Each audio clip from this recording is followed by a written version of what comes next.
Bangladesh football দলের ডাক পেয়েছিলেন ফাহমিদুল এবং পরবর্তী সময়ে তাকে দল থেকে বাদ দেওয়া হয়েছে। তাকে দলে ফেরানোর জন্য বাংলাদেশের যে সকল ফুটবল সমর্থক যারা রয়েছেন তারা কিন্তু এই মুহূর্তে হোটেল ইন্টারকন্টিনেন্টালের সামনে অবস্থান করছেন এবং আপনাদেরকে সেই দৃশ্যটি সরাসরি দেখানোর চেষ্টা করছে এবং এই মুহূর্তে কিন্তু পুলিশের সাথে কথা বলছেন ফুটবল সমর্থক যারা রয়েছেন তারা।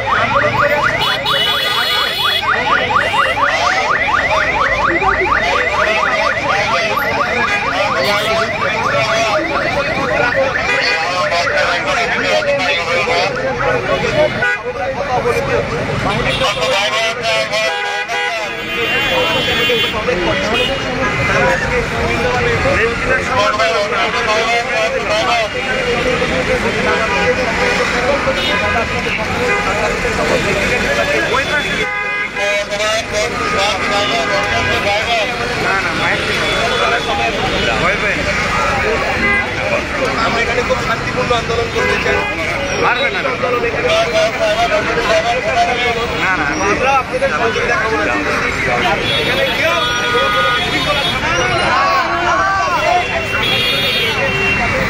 এই মুহূর্তে পুলিশ এবং আন্দোলনকারী যারা রয়েছে তাদের অবস্থান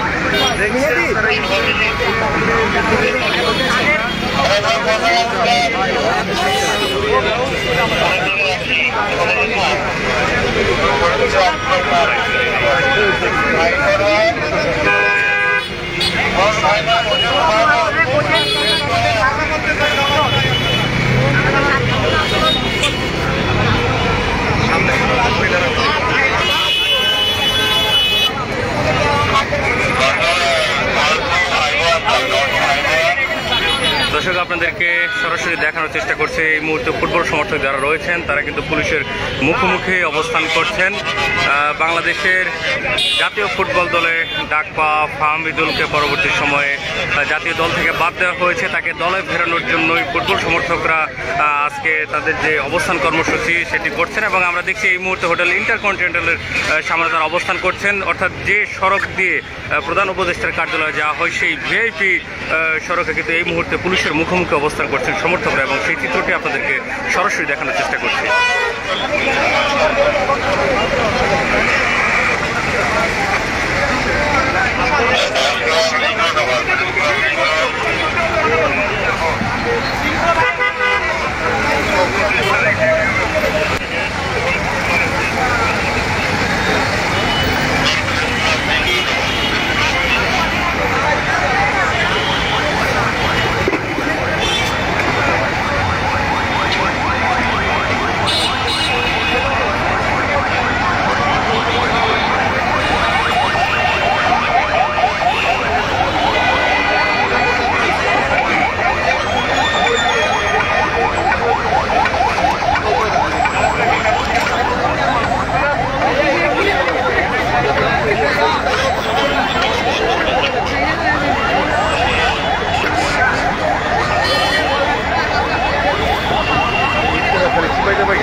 বাংলাদেশ ফুটবল দলে ডাক পাওয়া ফাহমিদুলকে পরবর্তী সময়ে তাকে চূড়ান্ত দলের যে ঘোষণা দেওয়া হয়েছে সেখানে তার নাম না থাকায় তাকে দলে ফেরানোর জন্যই বাংলাদেশের যে ফুটবল সমর্থক যারা রয়েছেন তারা কিন্তু এই মুহূর্তে বিক্ষোভ করছেন। এবং আমরা দেখছি হোটেল ইন্টারকন্টিনেন্টালের সামনে অর্থাৎ প্রধান উপদেষ্টার কার্যালয় প্রবেশ মুখে পুলিশের মুখোমুখি কিন্তু অবস্থান করছেন বিক্ষোভকারীরা।